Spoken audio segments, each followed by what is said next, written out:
right, folks, grab a seat and pour your drink neat as Whiskers and Whiskeys present Tales of the Trophies, the Big Ten's greatest rivalries. We're back again. It's Mike, is with me as always. Joe, EJ, how's it going, boys? It's going great. Fantastic. Going good. We just finished week 3, had some good games, checked everything out. Some upsets, some interesting games. Yeah, I mean, it was, yeah.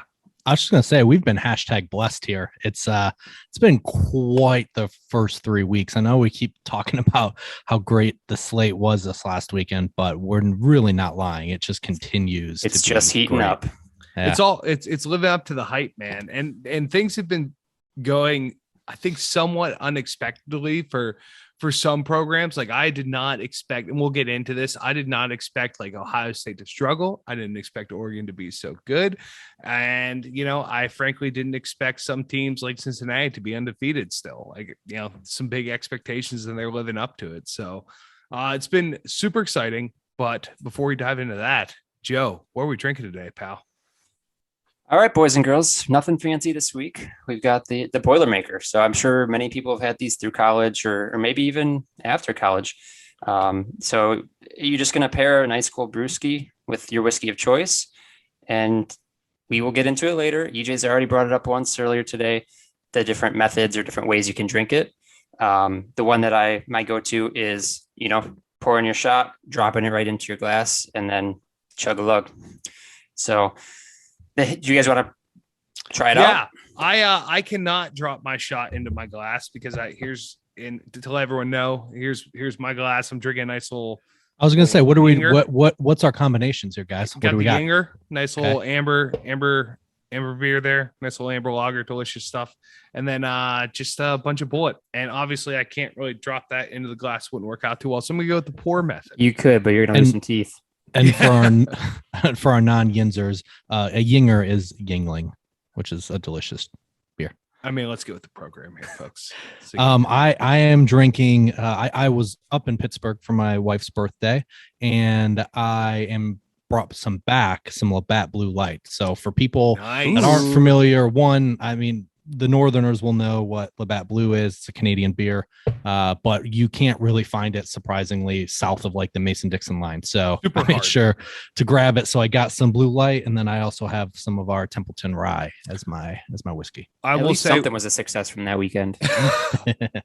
I will say that whenever Chad Ball, shout out Chad Ball, one of our listeners, whenever he and I lived together, we went to like 6 or 7 different beer stores because we were trying to find Labatt Blue Light when we were living in Maryland and just could not find it. We finally got it. But it was a search for the ages. It was incredible tale. It was like our modern day Don Quixote. It was fantastic. So for mine, I've got a local beer here. It's from Water's End brewery that EJ and I belong to. It's one of their specialty Viking series beers. I believe Mike tried these over at EJ's before a couple months ago. It's very possible. Mike, it was out of the Viking Horn. Oh, yeah. Okay. Yep. Yeah, that one. So this is their dark plum beer. So it's not like super fruity, but I think it's the best one from that series. So I went with that. And then Basil Hayden. So. Ooh, I love me some Basil Haydens. Go ahead. Yeah, no, I was just gonna say it's an interesting choice that you're going with like a dark plum beer I've only done, Boilermakers with like standard fare, like Yingling. I don't have any great tasting, less filling left in the house because it's great tasting and less filling, so that's all gone. But I did have these Yingers, so there's that's part of it that I wanted to get into. Just doing a little bit of research real quick. I mean, most of us have had the Boilermaker before, but there are some pairings that that bartenders suggest. Like if you have a dark beer, like a stout or a porter, you're going to want to mix that with like a smoky or peaty scotch. If you've got like an amber or an ale, you're going to want to go with your rye. And then the other one, like Pilsner, if you have like a Pilsner, like a lighter beer, then you're just going any like straight bourbon, like good to go. Oh man, I should have grabbed some bourbon then. I just grabbed what was on my shelf. I think you'll still enjoy it. What does the scotch go with again? Say that one more time. You want like something peaty that'll go with like a stout or a porter. So like if you think about like a winter beer, for at least that's how I think of it. Like a stout, you're gonna want something a little peaty, kind of smoke it up. Yeah. Yeah, that sounds interesting. I don't like stouts all that much, but I love Scotch. So I mean, when you hear Boilermaker, you don't think like, oh, let me grab a nice stout. Yeah, you know? right. Right. Well, I mean, Guinness is supremely chuggable. So True. I guess. All right, let's do this here, fellas. So I'm gonna do one of the. So Joe kind of alluded to the 3 methods. So traditionally, you can either drop the shot in and chug or drink it, like just sip on it. So we're gonna get there, baby. Well, I'm gonna explain that. I'm gonna diverge. Why don't we explain the 3? Go ahead, steal my thunder. The other way is I've never heard of it this way, and I've never done it this way. But you just kind of sip a little bit of both throughout your drinking experience, and then the other one is just to rip the shot and chase it with the beer. So I think that's the route I'm going to go with. I'm going to rip the shot here. Hopefully I'm still audible by the end, and then I'm going to chase it with my blue light here. I mean, let's talk about this. There's clearly one right way to do it. So, okay. Mike, are you in the same method? Yeah, well, I can't drop it in, but yeah, I'm doing the same thing as you, Joe, because I'm yeah, okay. Yeah. So we're so okay. You're going to chug this. Yeah. Oh, okay. We ready? Cheers. Cheers, boys.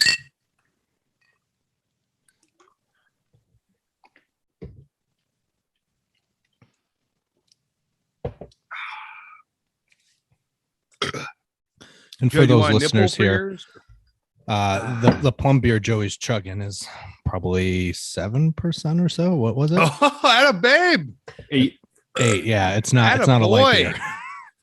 It is not. Well, let's get through this segment so you can talk. Man, I dog walked you on that one, but 7%er, atta boy. And all right. Yeah. I mean, to be clear, like sipping them together, like the whole point of a Boilermaker is to speed up the process. And if you sip them together, or if you like, that's just you're just having 2 drinks. Yeah. Right. And then if you do a shot and then the beer, that's just shot chaser. Like that's to me, it seems like cheating. Well, I did do some research earlier today, so I've already had 3 or 4 of them, so we're good to go.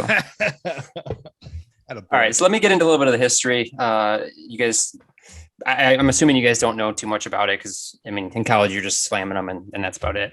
Yep. So, amen. Uh-oh. Not just with beers. All right, so historically, the Boilermaker, it's about as Big Ten blue collar as it gets. I mean, this thing stems from steam locomotive workers back in like 1800s. What was life like in America in the 1800s, Joe? I'm not going to get into that section here. I will a little bit, but not necessarily in America. So back to the steam workers. They would go after work and they had a long day. They're working hard, busting their ass. And what did they want? They wanted a beer, but they wanted something a little harder. So they'd throw a shot of whiskey in there and there you go. Now it's a Boilermaker. So there's also another tale of an Englishman, Richard Trevechik. I believe that's how you say it. He's from Cornwall, England, which EJ and I have both been there, thanks to our buddy Dean. So Cornwall is on the western side of the state, but this dude was testing his design for a steam-powered car back in 1801, and it was actually on Christmas Eve. And he was working on it, and then he tested it, and it successfully climbed like the tallest or steepest hill in Cornwall. So he was pumped. He went to celebrate. He went to the pub with his boys. Naturally. Yeah. What are you going to do? So he's going out there. He's like, I got Ford, I know what they're doing. We're good to go. He goes to the pub. He starts drinking beers and whiskeys. He comes back after, just a night of boozing. He comes back and his car is just a pile of ashes. And why is that? He did not. So instead of like doing what he should do and close everything up, he didn't douse the fire in the actual boiler for this vehicle, and it burned to ashes while he was getting drunk. He's just like, job done. We're heading to the pub, boys. Let's go, lads. So all of his buds are like, yeah, it's because of these whiskeys and these beers that he was throwing back. He forgot, and there goes his car. And that was 1801. Yeah, and then Aston Martin was created. So what a great story. Yeah. So just kidding for the folks there. I don't think Aston Martin was created that way. Could be. Nick Doyle's fact checking you right now. Yeah, I know. So yeah, the like EJ said, the last part I have here is the three methods. The first one, it's the most popular. You drop the shot glass in, and then you just chug it. Good to go. Number two, you're doing like sip for sip, like whiskey, beer, one after the other, and kind of like that actually stemmed from like when the high end cocktail bars started like picking this up as like trendy kind of drinks. They're like, oh, we can't have kids in here dropping shot glasses and making a mess and hooligans burping in the microphone. So they started doing like this like hors d'oeuvre style like sip on it. So that's number two, and then number three is you just drink like EJ did. You just chug the shot or drink the shot and then chug the beer. So just pour it. That's what I do. Improvise, adapt, overcome. Yeah. I mean, there's really I don't think there's any crazy science to it. A shot glass being in the pint glass. So, yeah. But yeah, that's it. So, enjoy your Boilermaker and let us know how you guys like it. Yeah. This was very fitting because this is the last trophy that we will be talking about that includes Purdue. So we wanted to make sure we got this classic Boilermaker, even though if it doesn't really have anything to do with the school, it still is the same name as the mascot, and that's good enough for us. And I feel fantastic. I might do one of these before every episode now. I feel great. That should this be a tradition here? That's our warm up. That was a lot of bullet in there. I'm just a significant amount. And let me tell you guys, it has been a couple months for various reasons why I haven't had just a good light beer, and it's just great to drink just one of those nice light beers. You're telling me, buddy. Refreshing. It's fantastic. You're talking to the guy with a fridge full of great taste. Well, formerly fridge full of great taste and less filling, and then Saturday happens. So, let's get let's segue here. Let's get to just our college football recap from this last weekend. Let's start with the game that we talked about in the last episode, which was the Shillelagh game. And I can tell you, I caught probably the second quarter on because it conflicted with my Michigan State Spartans. But from what I saw up till the end, I mean, it was kind of what we predicted. I think Notre Dame is not as good as their ranking shows, and good on Purdue going into South Bend, and they put up a fight. Yeah, I think I'm going to still, I said at the end of the last episode, I'm still going to fade Notre Dame for these next three games because I think they're definitely going to go 3-3. They just have a couple tough tasks ahead. I really thought that, because I think we were joking leading up to the game, that the fact that they couldn't bring their drum into the stadium, that the Purdue band was it the world's largest drum or whatever it is, and they couldn't bring it through the visitors tunnel, and Notre Dame wouldn't let them bring it through. Heaven forbid we bring it through the home team tunnel. Did they classify it as a weapon or something? Yeah, right. Well, it's Notre Dame, baby. And it's tradition. Right. You can only have the home team. The Fighting Irish are the only ones who can go through that tunnel. We've only got room for 3 drums, and we've already our maximum. I really thought it was going to be, it looked like at the beginning that it might be like a revenge game type of thing, like feeling disrespected through that. Because, that's the great thing about college football is you do something as silly as that, and that could change the entire course of a game, like Saban calls it rat poison, just something as simple as that can really motivate a team. I'm going to tell you if that drum banged a couple more times or a couple of times in general, this outcome might have been different because it was, like you were kind of talking about fading Notre Dame. Purdue just isn't that great. I loved Jack Plummer. I'm really disappointed. And I'm sure he's heard this a million times. And if you're a Purdue fan, you've heard this a million times and will continue to hear it. But he is not related to Jake the Snake Plummer, which was very disappointing to me. But he was slinging it. They pulled him at the end, which was really unfortunate. I didn't catch why, if it was just a coaching decision or if he was nursing an injury towards the end. But he looks like a pretty legit quarterback, and you can't really blame him if he doesn't have necessarily the weapons around him. But just the way, I don't know. You can usually tell a good quarterback just by looking at them like in college, right? Ones that can make some pro type throws and others that, are just good college quarterbacks. And a game manager, like versus like someone who's going to tear you to pieces. Right. Someone that can run the ball. Well, like that is more like a read option type quarterback that can just make those short intermediate and isn't throwing 10-yard outs across the opposite hashes, right? Like those are, you have to have a pretty pro style arm to do that. And from what I saw, Plummer was able to sling it. I'm want to watch him more, to be honest. Yeah, and I was actually pulling up on my phone here when we talk about fading Notre Dame, but I see our show notes have it. Thank you, EJ, doing a good job there, pal. Notre Dame's next 3 games are at Wisconsin. That's actually neutral. That's a neutral. Right. Because we can preview that a little bit later. And then Cincinnati at home, and then they go to Blacksburg to take on the Hokies. I really don't like their odds in any of those games. Especially since he has something to prove, right? They struggled with Indiana, but pulled it out. And because Cincinnati is right on that cusp of the playoff picture, they need quality wins to get them there. And I can tell you, they probably circled this one a while back. Winning at Notre Dame Stadium is about as close as of a quality win as they're going to get to get them into the playoff. And it's early in the season, but I think from what we've seen thus far, like there's no reason at this point, assuming Cincinnati goes undefeated, that they would be out of the playoff conversation. At this point, I don't see any reason to not give them the number 4 spot.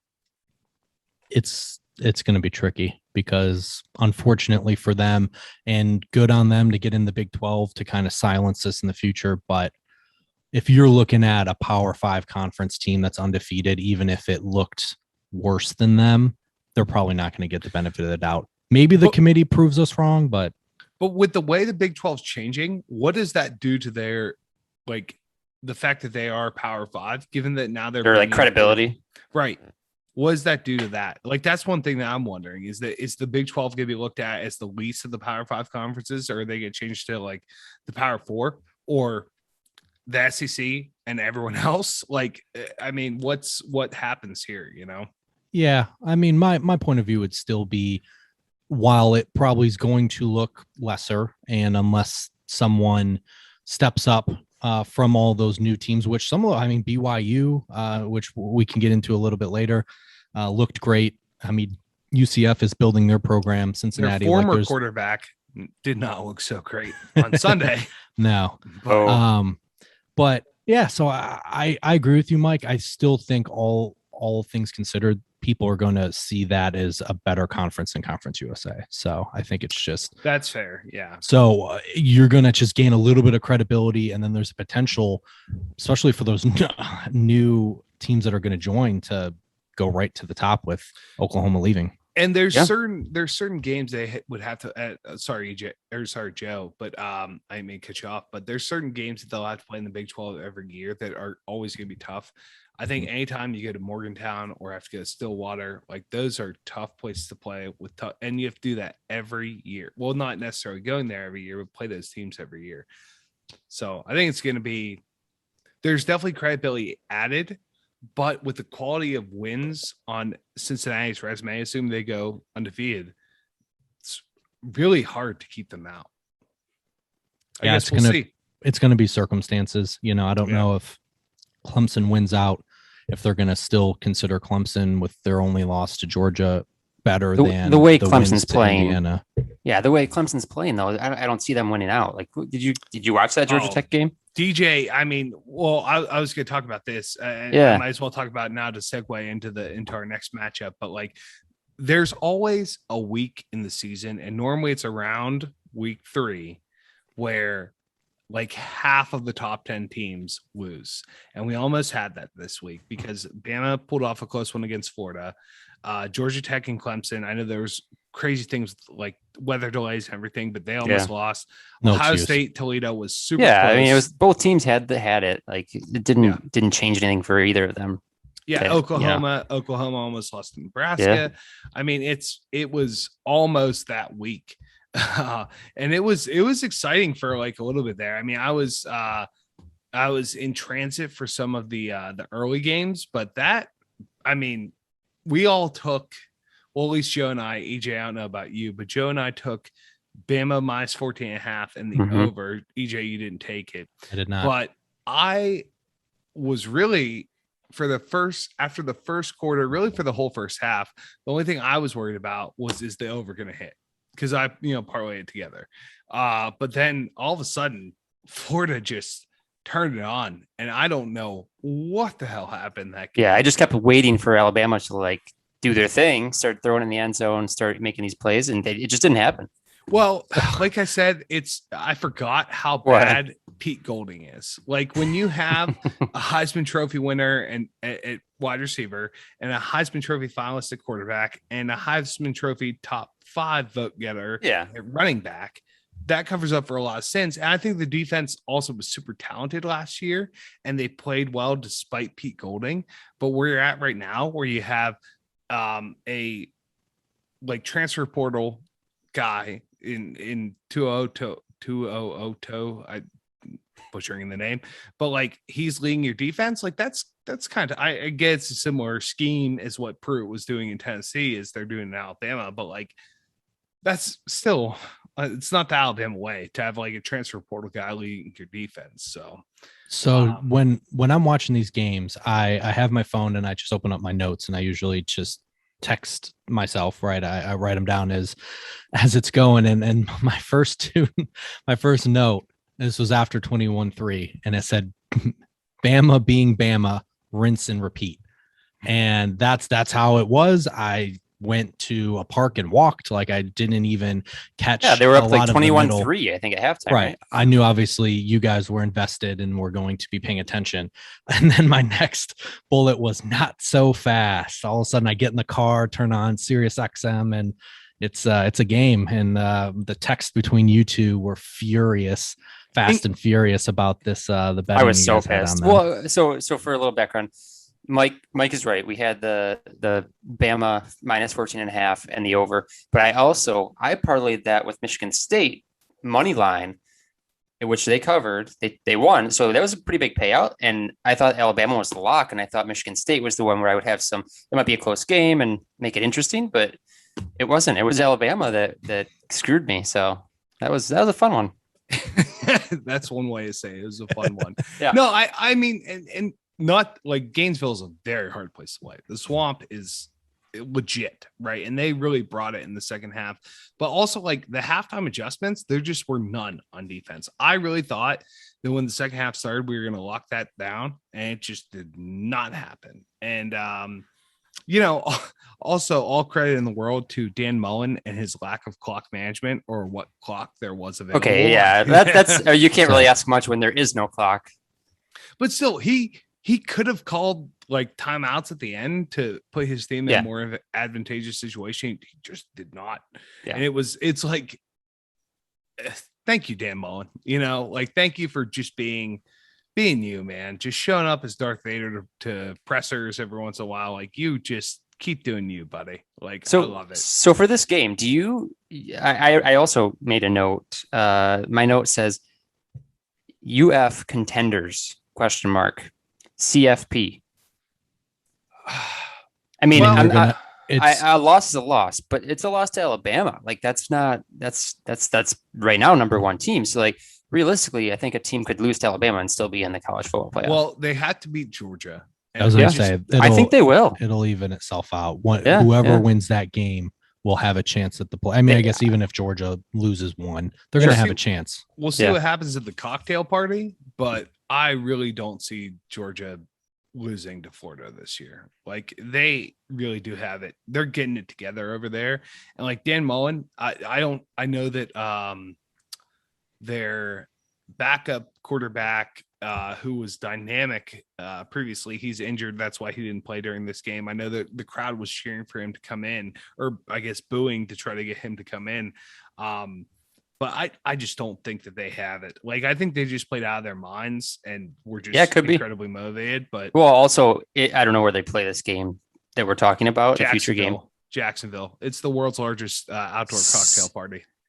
Okay, so who's running the clocks for this game? Is it going to be because that could factor in seriously? If they don't get it together, like that might be in their favor. Yeah, I think Danny Diaz was running the clocks for this game. So Yeah. I wouldn't put it past him. Let's talk about the next game that we kind of kept our eye on out, which was the upset, which was Michigan State over Miami. I mean, personally, I thought it was a great all-around performance. They definitely made some adjustments at halftime. This is honestly one of the best offenses I've seen since I've been a fan. And, just getting out of even in the height of the D'Antonio era, which, hopefully isn't the best era of all time in Spartan history, which it currently is. Hopefully someone, does better than that. But he would never put his foot on the throat of the opponent. And Tucker has no problem with that. I was pleasantly surprised in that fourth quarter.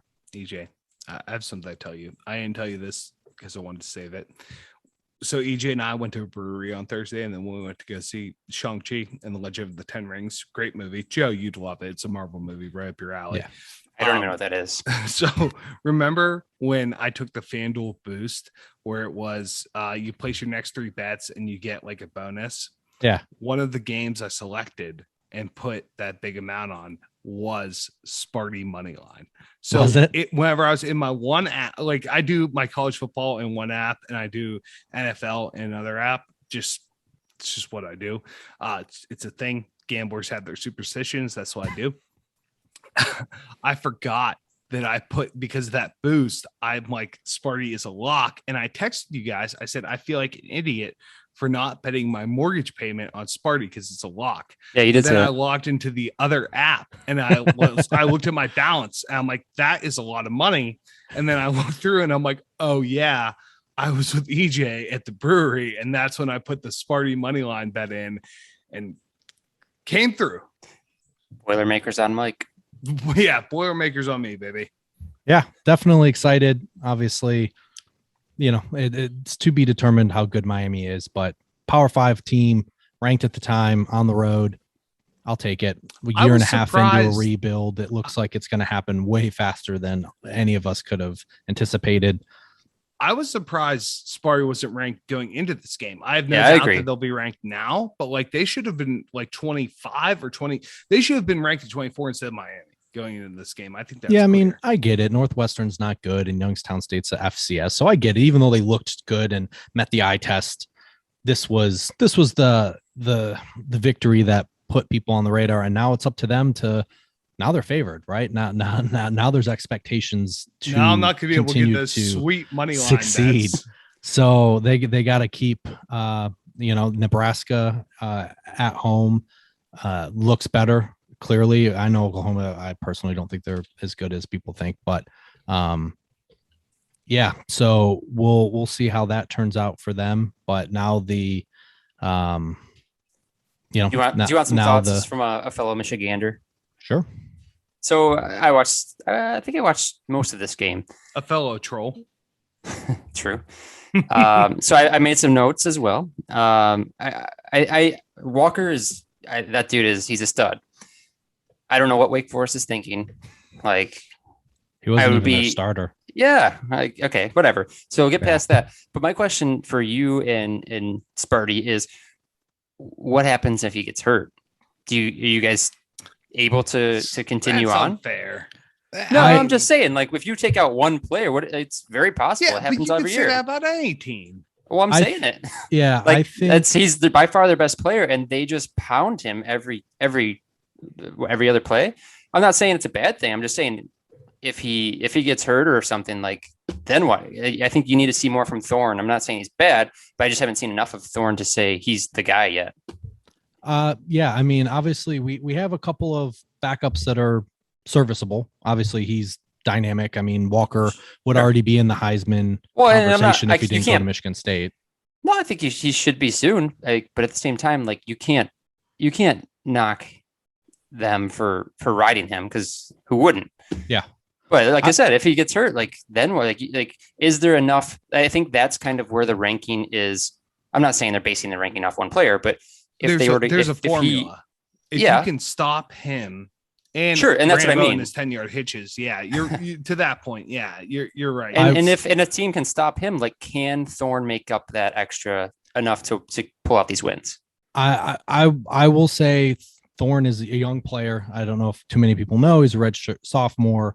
This is probably only his 5th start in his career. Obviously, the last he started 2 at the end of last year, which I don't know if that counts for anyone. No. But last year was a wash. No one cares. Let's just throw it away. Yeah, I think he's played very well. He has statistically, and just mind you, this is statistically through 3 games.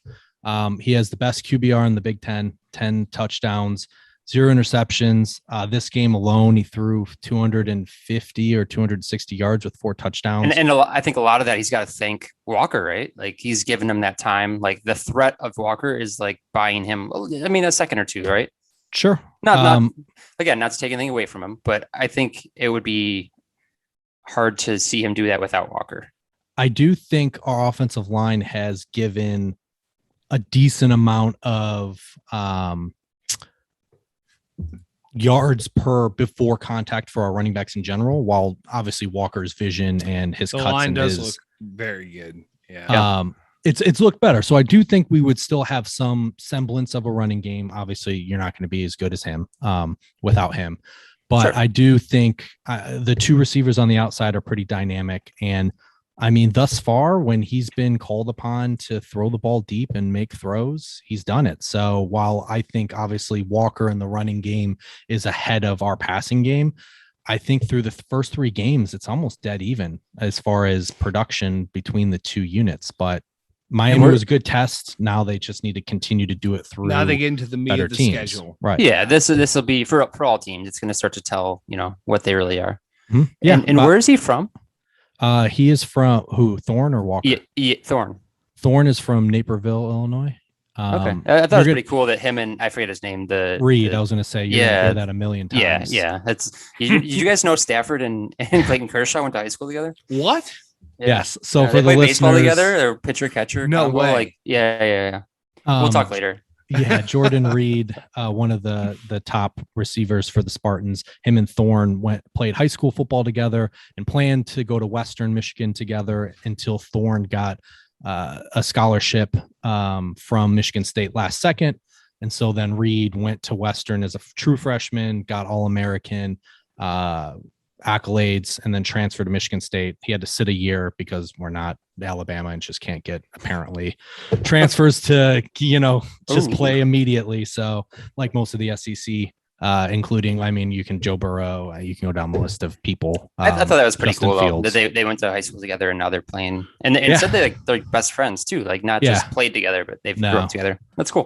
They're BFFs. That's pretty cool. They've had immense chemistry. It's Thorne and Jalen Naylor. Their chemistry is continuing to build, but him and Reid are there already. So yeah, cool. No, definitely. I think Joe, I agree with you. I don't know what would happen. I hope I never have to answer that. Yeah, question. I'm not trying to knock him. I'm just saying, no, for sure. If someone can shut him down or he gets hurt, heaven forbid. What comes from that? His play alone should end Wake Forest's football program, or at least whoever is in charge of it. I almost went to Wake Forest, Dick. We can say that. Well, your football team would have messed up. Well, you might have been transferring to Michigan State later on. All right, so let's hit there's 2 statement wins that we should talk about. Let's hit this first one here before we go to break, and that was College Game Day, the whiteout at Happy Valley, Penn State versus Auburn. Fantastic game between the 2 teams. Football's all about, baby. The whiteout was sick. I want to go to one, not as an away fan, just a neutral fan. It was the away fan and wear black. I have an update on that. I think we can get not to a whiteout game because it happened, but we can get to a Penn State tailgate. They'll definitely have one. I'm pretty sure Michigan has to go to Penn State towards the end of the year. So I know that they did that a couple of years ago, a whiteout with Michigan coming to town as well. I feel like we'll take this offline for another one after that one. I can get hooked up to a nice tailgate there. So. Maybe we could do an episode after the game. Yeah. I mean, that game was great for me. The refs were a mess, making Penn State punt on third. They stopped the game a million times. How does that happen? I don't know. That's I don't like James Franklin, but I still, thought like, that you don't was want to pretty see bad. yeah. The nice thing about NCAA refs is that then you watch the NFL on Sunday and you just forget how terrible they are. Yeah. Yeah. I mean, it was great. For me, Bo Nix, I mean, I know, Mike, you're going to have an opinion on this, but he's in his third year, started as a true freshman, Auburn born kid. They showed the picture of him in the stands as a little kid at Auburn games. He just again showed how tantalizing he is as a prospect, but how inconsistent he is, because he had some plays where he back shoulder threw his receivers open and then made just some boneheaded, questionable plays in the mix. And it's a hard environment for the away team to play in. Like, I think that the Penn State White House is one of the most hostile environments, but we've seen time and time again with Bo Nix. Like, he could be playing Arkansas State at home and he's going to make bonehead plays like that. Mm-hmm. He is who he is. Like, he can play lights out and steal a win from Alabama, for example, as he has. But it's just he's just not consistent enough. I think he could be a great, like, he is the perfect NFL Sunday backup quarterback, which I think is the best career in the world. Like, if I could have any career, it would be an NFL QB backup. You just have a nice, like, 16-year career. You're a backup. You have like a 7-5 record as a starter. Like, that's just such. You go to ESPN afterwards and just talk sports all day long and make a ton of money. You're loved, especially if you stay with the same team. You are loved by that city. I mean, you could run out of the back of the end zone and still get a job with ESPN. Yes, that's you, Dan Dan Orlovsky. No offense.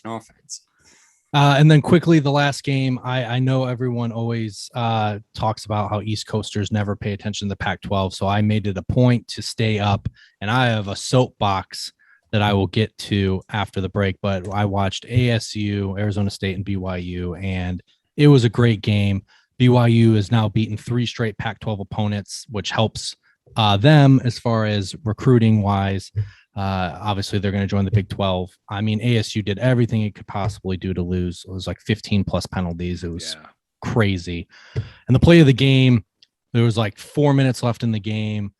Down 4, Arizona State, BYU's driving, Arizona State intercepts the ball, and the linebacker runs all the way to the 10, and you could just see the running back coming behind him. The running back in one motion grabs him by the left shoulder and tomahawks down to cause the fumble, which then obviously was recovered by BYU and, ended the game essentially. So tough times for the Sun Devils.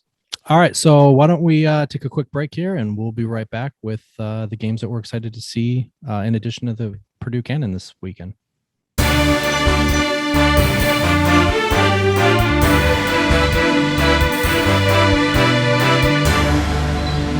Welcome back, everyone, from the break. Before we were talking about the break, we were discussing all the games that we saw and enjoyed this past weekend.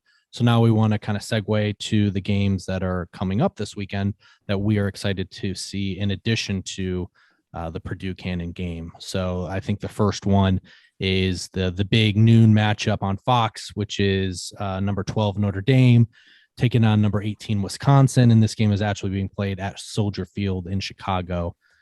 Big game for both schools. Wisconsin is -5.5 right now. Right. I think that game originally started as a toss-up. It has moved, and from what I've seen from Notre Dame, Fighting Irish fans, I think this is right. Yeah, I think it's a good test for Notre Dame. It'll show who they are. No, for sure. I don't know what I like yet. I need to think about that one. Yeah, because I don't know what I like either, but I think it'll be a great. I think the line's about right. I don't know. This is going to be a good. I know Notre Dame's offense is solid. It's going to be a revenge game, maybe, for Cone, who was is coming from Wisconsin, was a transfer from Wisconsin. The Notre Dame defense isn't good, and honestly, for Wisconsin, as much hype as Graham Mertz has gotten, I don't know if anybody has seen, outside of 2 good games last year, he's just looked okay. In my first episode, I highlighted him specifically because I wanted to see if he was legit, and that was the Penn State game. Yeah, didn't go well for him. And I was going to say earlier, before you even mentioned Mertz, I feel like this is similar kind of build up to the Penn State Wisconsin game. Mm-hmm. So I think that'll be a great game. This is a good chance for him to show people and while again, Penn State's defense is very, very good. He didn't look great. Neither did that offense. They moved the ball well, turned the ball over when they shouldn't have. This is their second chance. They lose this and, you really start to maybe temper your expectations for Wisconsin this year. So then the next big game is an SEC battle here. You have the first real test for Texas A&M. Let's hear it. And the Woo Pig Suey here. They're going to I thought we were getting a pig call here. And it's number 7 A&M, number 16 Arkansas. Never. No. So this is a big question mark in my eyes for both teams because Arkansas's only real defining win was Texas at home. And now you have A&M who had some close games against Colorado. What in the world? A&M's going to dog walk Arkansas. Give me, I think this one opened at 5.5 too. Yeah. Give me the Aggies all day, every day, this is twice on Saturdays. Quite the reverse from the guy that said he wasn't shocked that they went. Yeah. All right. I got you. Went into Boulder, who just recently lost to Minnesota at home 31-0. No. So now this team with their backup quarterback is going to go into Arkansas. And beat them badly. Listen, Arkansas is 3-0 and they're playing a big game at home. This nothing but bad news for Arkansas. Give me the Aggies. Mike was down on Arkansas last week too, just for the record. Yeah. Give me the Aggies. Texas reasons. All right, we'll see. Yeah. I don't know that Texas A&M is any good, and they're the only hope to beat Bama in the West, apparently, because Arkansas is not anything. So we're going to see who's worthy enough to lose to Alabama. I mean, there's always a chance that Bo Nix and the Auburn Tigers do something. Right, rivalry games are different. Yeah. I mean, like realistically, do I see A&M as a playoff team? Because that's what you're talking about, right? You're talking about the LSU national championship year, right? You're talking about, can they beat Bama? It depends. So. I mean, they're like, it's Jimbo, and they could turn some things around here. I mean, the fact that they're still undefeated and they still have a lot of tough games left on the schedule. No one. Michigan's undefeated too, but right. I don't want to brag about it, but I have a big bone to pick with Michigan and John Harbaugh. Cause since when did they start covering Jim and John? But since when did Jim Harbaugh start covering double digits? I am so he's a new man, baby. Covering double digit spreads. It's an absolute abomination to the Lord. I'm like keeping myself from getting excited. I do think they're. I don't know. I don't want to say they're overranked, but I wouldn't be surprised if they're overranked because they haven't played anybody. It's similar to like a lot of teams. But there's something to be said about putting your foot on your throat on your opponent's throat. It's called necking, folks. Putting your foot on the throat of your opponent and stepping down, which is what Michigan's done, and they haven't necessarily done in the past. So it is good to see. Yeah, that's the big thing. I do think, as much as I don't want to say it, I think Rutgers will be a good test. Like Rutgers is, they're on the up. Cover machine, dude. It's in Ann Arbor. I think you're. Oh, is it? I didn't know that actually. Michigan hasn't gone on the road yet. And that also factors in. The issue with Harbaugh hasn't been beating teams at home that he should beat. He's done, and I think that's where some Michigan fans have still been okay with him. Is it's not like they're having under 500 seasons. They're having 500. No, that is the problem. The problem, right. And as a Michigan fan, that's the problem. He's like, it is him, I guess. For EJ, it's not a problem, but for you, it's right. They're getting by. They're getting enough wins to be comfortable, where they're not doing what everyone wants them to do. And I don't need to say it. We know what that is. Well, Ohio everyone State but and Michigan EJ. State. Yeah, everyone but EJ. I think in 7 years, Harbaugh has not won a game as an underdog yet. So until he does that, and that's why I feel like Wisconsin's going to be and they should be underdogs for that reason alone. Like if they're not going to be for some of these games, but they should be. Yeah, no, I think They obviously have looked great through 3 games. Rutgers probably isn't going to put up much of a fight at home. If it was in Piscataway, maybe, but not in Ann Arbor. But I think at Wisconsin, the next week is going to be the game. Yeah, that'll be and especially the first away game for all these kids. Like, yeah, it'll be interesting. But so Michigan's opening at -19 against Rutgers. I'm going to do it to myself again, but I'm going to take Rutgers. I think Rutgers +19 is the play there. I don't think they're going to win. I mean, Rutgers is also in Chiano. You trust? Yeah. They've played some pretty crappy teams. They're 3-0 and they're stepping on throats, Rutgers, but they also have played like 2 FCS schools. Whose throats? So. Yeah, right. Whom's throats. And then I was gonna say the last game, which I have been thinking about for a while, and West Virginia screwed me on the bet last week and proved that they're pretty good. And I think last year they were the best passing defense in the entire nation. There was a huge fight this last game. Oh, you sent that to us. That was great. I would have gone just for that. Life is so West Virginia at Oklahoma. Copyright. Yeah. Younger than the mountains growing next to me. Country roads take me home. But we couldn't get a pig call, huh? Yeah. I love the Mountaineers. I just something about West Virginia. Best Halloween party of my life, sophomore year, went to WVU, and Morgantown is just an incredible experience when you're a young man. Like, if you are a college age student, if you have a chance to go to Ohio University or Morgantown, West Virginia for Halloween, I highly recommend you do it. Great time. What if you're like 10 years removed from college and doing a podcast and looking for a game to go to? Also a great time to go to West Virginia. That's an easy one for us to get to as well. I would go. I would absolutely go. I mean, we got a couple friends that might be interested. We can slug some beers with what's his face, Huggy Bear. Yeah, Huggins. I'm definitely getting a hat. So they're playing at Oklahoma. This is the first game Oklahoma is really going to have a real opponent, and they've struggled with their non-opponents. So this could be upset city here. I don't know what the spread is to start. Country road. I don't know if this is the last game that we're talking about right now, but I've got one to tack on. Yeah, go ahead. The other one I've got is Ohio State. 16.5 Oklahoma. Sorry. Ohio State. Was it Tulsa? Who they played this past weekend. Yeah. I caught a little bit of it, and it's kind of going with my theme from the past 2 weeks. Are they frauds? I mean, they were down. I watched that game. I turned it on specifically because I saw the score on my app, and they were down with 3 or 4 minutes. I think it was 3 minutes left, 3 and some change. It was a 7-point game.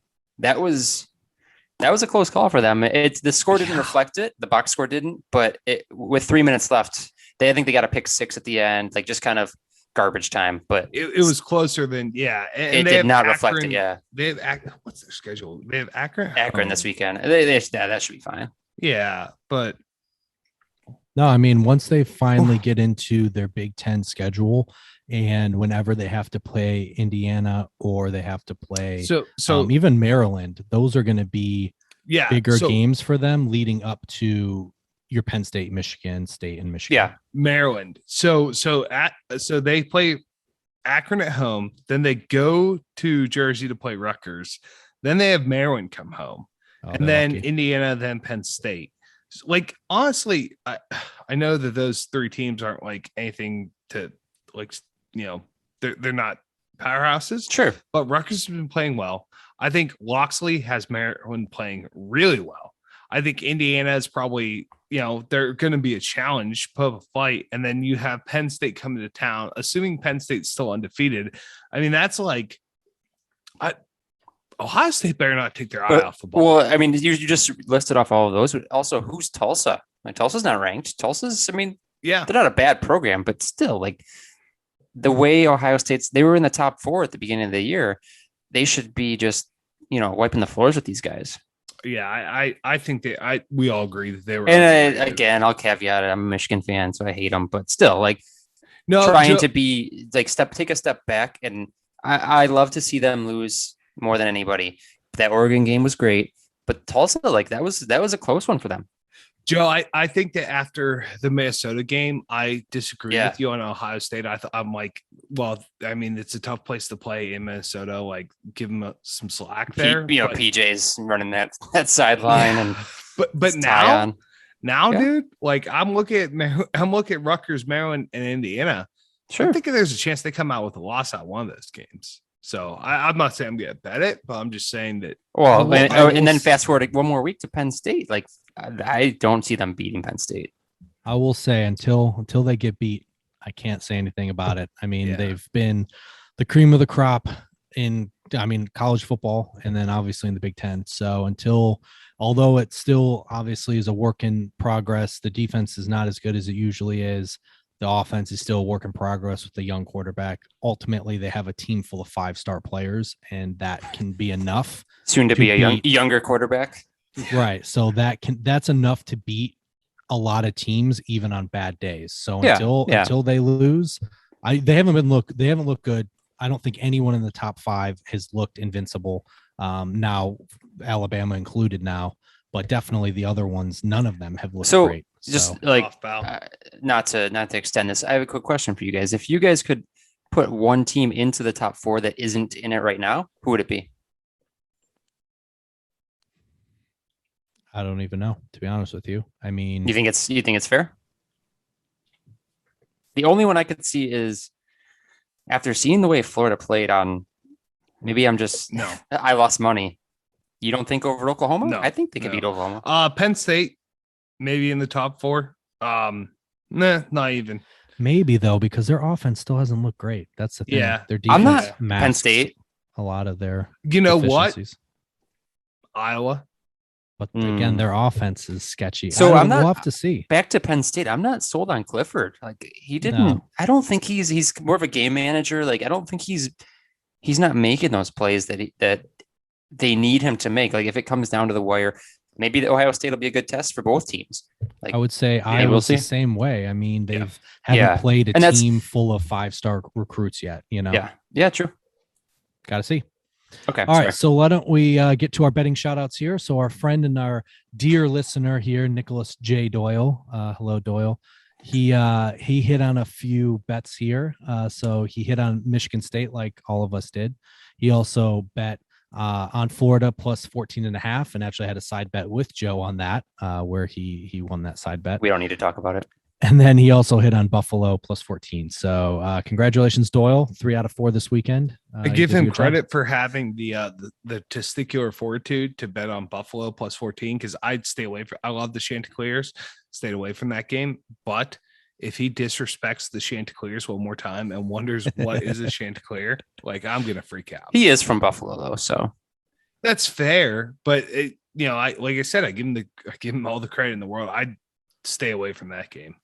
So just a reminder here, guys, please send us your favorite bets for the weekend. Sharing is caring. We are not professionals, and we would love your input on what you're thinking about Saturday morning when you're going through your pre-college football game rituals and traditions. Or let's get some bets going. We need to get Doyle out of here. Yeah, I know. Yeah. So please send us your bets. So why don't we let's get to the trophy and get to the main part of the episode here. So today we're going to talk about an explosive. See what I did there? Matchup for the Purdue Cannon. So this trophy is given to the winner between the Illinois Fighting Illini and the Purdue Boilermakers. So my first fun fact for you guys here is this trophy is an actual weapon that can be and has been fired. On Mag 10. It's a 10 out of 5. Legitimate cannon, which I was curious about, and then realized that yes, it has been fired upon for decades. That's awesome. Yeah, awesome and interesting. I'm surprised they still allow it. Well, we'll get to that. It is not currently being fired, but it can. Okay, so it's possible. Yes. Okay. And also, do you guys know how the Boilermakers got their name? I didn't. They had a long day of work. They're trying to come up with a new concept car. They had a tough practice. They went to the pub, and they needed a whiskey and a beer, and they dropped it in. Yeah. Isn't it traditionally like an engineering school? Is that why they are the Boilermakers? Because it leads to like trains and stuff like that. Yeah, I'm going to go with that. It is a traditional engineering school. There's actually an interesting little side note here. Is my dad works for AAM, which was American Axle Manufacturing, and one of the major scholarships is in the name of his CEO, Dick Doubt. So Wait, yes. what? What was that name? Yeah, I know. Dick Doubt.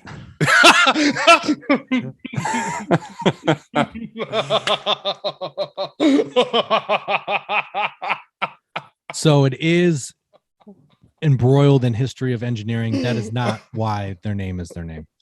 So Is he married? he is. You know his His wife's wife name? is also dicked out. No, Oh, I don't remember his wife's name. They were members at the country club my dad worked at. He actually had spoken with his wife a few times. She was very nice and down to earth. I can't remember what her name was though. Okay, I was trying to lead Mike and it worked, but we don't have to. just can't. All right, so the nickname the Boilermakers Kicked can out. be traced to 1891 football game when Purdue defeated rival Wabash College 44-0. And so an article in the Crawfordsville Daily Argus News headlined, and I quote, "Slaughter of Innocents. Wabash snowed completely under by the burly Boilermakers from Purdue." So Wabash was dicked out. But- So in the early years, the Purdue University football team was called everything from pumpkin shuckers to cornfield sailors to blacksmiths to rail splitters. But in the end, the Boilermakers is the one that struck the chord for the fans of the school alike. What was So, cornfield sailors? yes. Kind of like that too. So I'm that was just kind kidding. of interesting. I didn't realize where it came from. All right, so give me you guys' first impressions on this trophy. If you guys scroll Oh down. gosh, let's segue. Are we supposed to look at the first Hold on, two pictures? Hold on. Okay. This thing has been fired. Yeah. This I'm guessing current it's like BBs. one has not, but yes. It's a handheld. Oh, I think it's like cool. BBs. Okay, so this is Correct. When you think of a cannon, it is a cannon. It looks more like a miniature cannon. a World War I type cannon. Mhm. Not like a Revolutionary War type cannon. Definitely more of a World War I vibe. And the cool thing about it, so the first picture, it is sitting on, like, there's a wooden base with a plaque with all the scores of the games. It says University of Illinois versus Purdue University. And then there's like a glass or The plexiglass. years. Yeah, Yeah. the years and the score. And then there's like a glass or plexiglass top, which the cannon sits upon. And then the next photo is actually a Purdue player holding the cannon. So that It comes off. Yeah. So what we talked about with the Shillelagh. with the shillelagh and with the old Cyhawk trophy, you can actually pick up this cannon off of its like Base. trophy base. Yeah. That is really cool. That's dope. And whenever I was expecting it to be fired, I was expecting like a full-size cannon, but this is just a miniature. Do they, I mean, I don't want to get too far ahead, but do they shoot this on the field? So they have in the past, yes. Yeah, that's tight. Yes, I don't think it's in celebration like that. I think it's a very, a few select people that can actually fire it. It's not just like give it to the players and go at it. But, Yeah. but yes, it's pretty cool. You can take it off, like you guys said. Yeah. It can be fired. And so let me talk about a little bit of the history of the rivalry. So the first matchup was in 1890. So it's a pretty old rivalry here, and Purdue won that game 62-0. Since then, this game has been regularly played since the 1940s, with only a break really here and there. It's been actually pretty regularly played, which is pretty cool. And the overall series it's tied. 44 wins, 44 losses. I think that's the best part. Yeah, that's really cool. So again, two schools that have a much bigger known rivalry in basketball, but they are very equal when it comes to the football field, which is pretty cool because it makes it more exciting. I think this year is going to be a very similar type matchup. So the history of the trophy itself, the story starts in 1905, but the trophy wasn't introduced until 1943. So there's a little discrepancy there. Sorry, Mike, what was that? Oh, no, of course. I will tell you what life was like in America In 1943. Thank God. Just- I was on mute. I I could couldn't get off the see- mute button there. I couldn't unclick it. EJ, Yes. what was life like in 1943? Okay. So Project Y, the Manhattan Project's secret laboratory at Los Alamos, New Mexico, began the development and production of the first atomic bombs. Project Y. Did they do a project on little mini cannons? They might have. I don't know. You have to ask Oppenheimer. So Project Y, also the nickname of what my wife says whenever she asks every week, why aren't the dishes done? Why isn't the laundry folded? Why are you spending time doing this stupid podcast? Why did you buy another hat? Oof. Yeah, that's probably one that you've heard quite a few times. Shut up, Ellen. Also in this year, the New York Yankees defeated the St. Louis Cardinals 4-1 to win their 10th World Series title. The American Broadcast Company, or ABC, started broadcasting in 1943. And this one was really cool. I'm going to be interested to see what your guys' thoughts on this are. So in 1943, the All-American Girls Professional Baseball League, the AAGPBL, was founded and existed all the way up until 1954. So this league was founded by Philip K. Wrigley, who is the son of William Wrigley Jr., which is, yes, the Wrigley you're thinking of, the founder of the chewing gum company and the Chicago Cubs. So this is his son, was the one that founded this baseball league. The AAGPBL is the forerunner of Women's Professional League sports in America. So this is the first women's league, which was really cool. Over 600 women played in this league. And while there were some teams that kind of fell on and off, for the most part, over what did I say? I think there's 11-year history. It consisted of about 10 teams located primarily in the American Midwest. So let me rattle off some of these names for you. So you had the Kenosha Comets, the Racine Bells, the Rockford Peaches, the South Bend Blue Sox, which is interesting, Fort Wayne Daisies, the Grand Rapids Chicks, very original, as I know, the Muskegon Lassies, the Peoria Red Wings, the Kalamazoo Lassies, and the Battle Creek Bells. So these are some of these names. Rule number 1, no crying. Yes. No crying in baseball. No. And I don't know. I haven't seen this movie. I was going to try and watch it before we did this, but I didn't get a chance.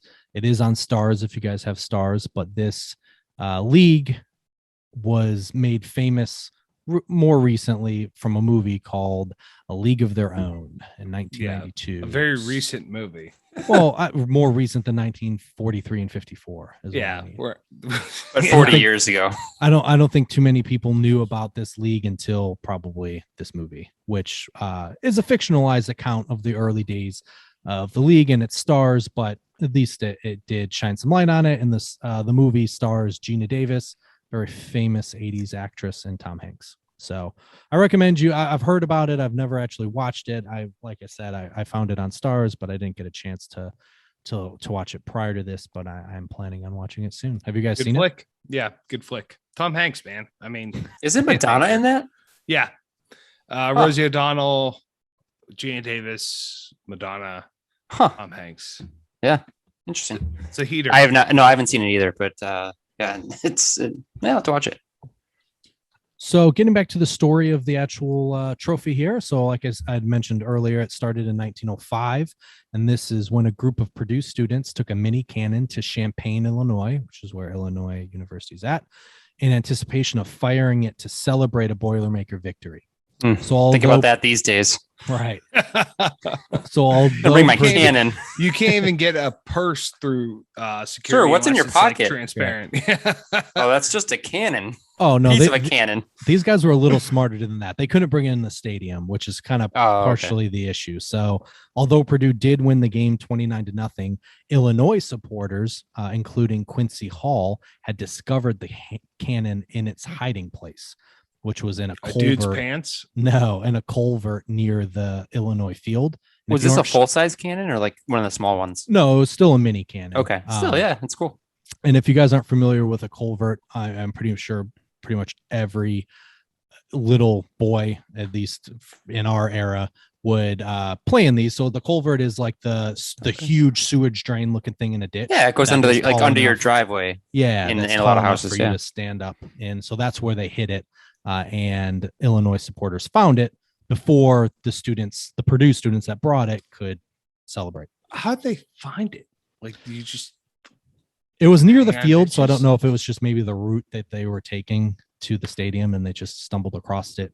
But the trophy itself, so they took the trophy, and the trophy remained with Quincy Hall and in his fraternity house, which was Delta Epsilon, for a number of years. And then after he graduated, Hall took it to his farmhouse, which was near Milford, Illinois. And there it survived a fire. And then it was kind of sitting around, just firing off little mini cannonballs through the fire. He's just hanging out. And then eventually Hall suggested it should be used as a trophy in the football series between the two schools when the rivalry resumed in 1943, which was after a 12-year lapse.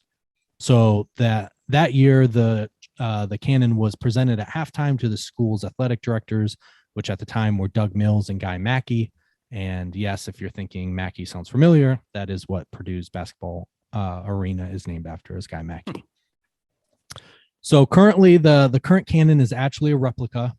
With the first cannon having been destroyed in a firing mishap in prior years, I couldn't get an exact year for that.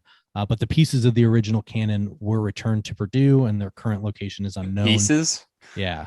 So I do think it was more recent because, again, there were quite a few different accounts, but the original cannon, most of the sources said the original cannon was last fired on October 24th, 1983 during halftime. So that was the last Drew time. Brees was playing then, right? Yeah, that's a hell of a souvenir for a fan to take home too. Just a nice piece of like cannonball right in your leg there. Shrapnel. The Allstate net isn't going to catch that very well. You're in good hands. Oh my God. Allstate will cover you though. Yeah, they will. That should be one of their commercials. We've covered that. We need to write that's for them. farmers. Yeah.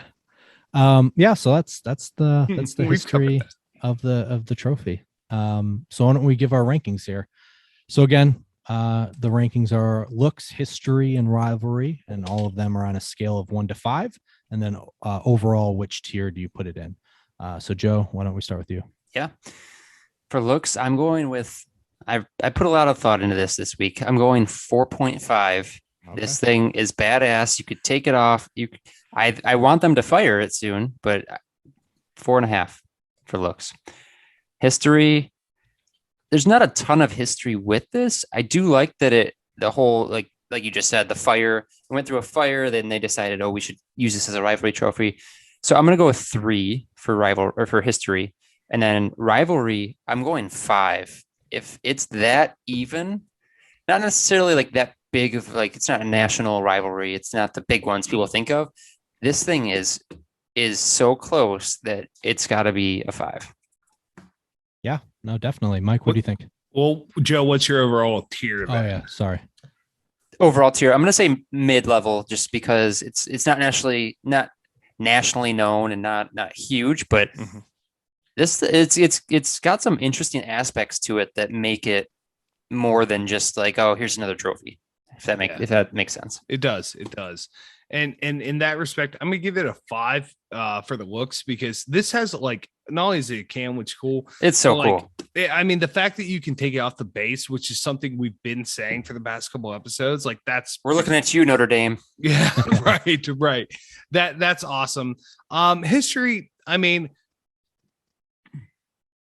I guess I'll give it a 2. I was thinking about doing a 3, but like just 2, because they went through cool a fire. That they built it. They went through a fire. Yeah, but like, I mean, is what it is. Like, yeah, it wasn't necessarily like it wasn't a story with the fire. Yeah, I'm comparing it to what we've heard already. Like, basically, someone just found this and took it away, and now it's back in. Like, that's great and all, but and then for the rivalry, I mean, I'm probably gonna go with 3 3 for the rivalry, just because like I love that it's so even. But again, like Purdue, Illinois, I don't turn like that's not appointment viewing for me. So I'll give it overall. So that's 5 for looks, 2 for history, 3 for the rivalry, mid-tier for me. Okay. Yeah, I'm gonna go with a 4 for looks. Just kind of dittoing what you guys have said. It's cool that it's an old cannon, that it can be removed. I'd say the history is a 3.5 for me. I think it was cool that it was such an old history, and the fact that it was originally brought by one set of fans and then ended up with another set of fans. And it was cool that the guy that ended up stealing it kept it for 40 years, and then obviously brought it back for the rivalry, or for the game. And then the rivalry itself, I'm going to put 3.5. So I think I agree with Mike and Joe. I think it's even. So I think it's higher for me because of that. Also, it's not a matchup I would traditionally watch in football, but I think between the two schools, because there's such a hated rivalry in basketball, I think that probably trickles over at least a little bit into football. So I'm going to put it in like a middle to top tier. So it's kind of a middle, but on the higher end for me. So I'm definitely gonna watch the game this year, though. Like for sure. I didn't. I mean, whoever wins is going to be up. Yeah. No, definitely. Yeah. And we'll just quickly go through a preview here. So like we mentioned, so this game is the unranked Boilermakers, which are 2-1, and they're hosting the unranked Illini, and they're 1-3. So what do you guys have for predictions here? What do you think? I like Illinois. Ooh, I'm taking Purdue. Yeah, Illinois looked pretty terrible. Sorry, Mike. And Purdue's looked okay. I think Illinois is just like bottom feeders. Yeah, so I think Purdue looked. I didn't catch all of the game last week, but I thought they kind of held their own for most of it, or for enough of it, where I think they're gonna take this one. I think at least on offense. I think Jake. Yeah. Jack Plummer can throw him into this game. So I think that too much of a letdown, like a lot of juice spent last week, and might be emotional letdown this week. So that's very good point. Mike, there is a cannon on the line. That's true. It's it doesn't get much more juice than that. So do you want a cannon? That's what I thought. Love a cannon. So this game is going to be on Big Ten Network. So for anyone in the viewing markets of a Big Ten school, you'll be able to watch it. It is on the Big Ten Network at 3:30 p.m. Eastern time. So if you are in those markets, check it out. Like you guys have said, I'm definitely going to watch it, and I'm going to be interested to see if it gets chippy. Because again, I don't have too much insight into the rivalry when it comes to football, but I think, based on how the game's played and whether the players look like they really want to win this game, I think it'll give us some insight into the rivalry. And we'll be watching, but if anyone else is watching out there, like feel free, like send us photos. If you get a glimpse of this cannon, send us photos. We'll repost it, and it'll be good to see. Send us photos and videos of you drinking Boilermakers. Yes. That's what we want to say. On top of the cannon. Definitely do that. Or shooting the cannon. If you guys are fans of or alumni of either school and you have more insight, please let us know. Dump a shot into the cannon and then dump that into your beer and then chug along. Send us a Boilermaker guzzle on Instagram and we will repost it. And I might even reply. 100%. I might guzzle a reply. We'll see about that. We all might guzzle a reply. Hell yeah. All right, so that's going to do it for us this week. So follow us on our Instagram at whiskers.whiskies, and please subscribe to our YouTube channel as well. So don't forget to check out our Saturday morning betting posts as well, and please send us your favorite bets for the weekend. Like we always say, sharing is caring, folks. Sharing is caring. But I've been doing pretty well. So, share them, but also, maybe pay a little bit of attention. Yeah, we need to team up then, because Alabama screwed me last weekend. So let's figure this out this weekend. I know. I feel bad about that. We'll it's make not it your happen. fault, but and also, I think we can write it. Army almost covered the 33 against UConn. Almost 1 point away. So close. I told you UConn is good, man. That's you've been slamming the table for UConn for months now. Close. All right, so join us next week as we dive into a little-known trophy called the $5 Bits of Broken Chair Trophy. For Mike and Joe, I'm EJ. Always remember, too much of anything is bad, but too much good whiskey is barely enough. Here's what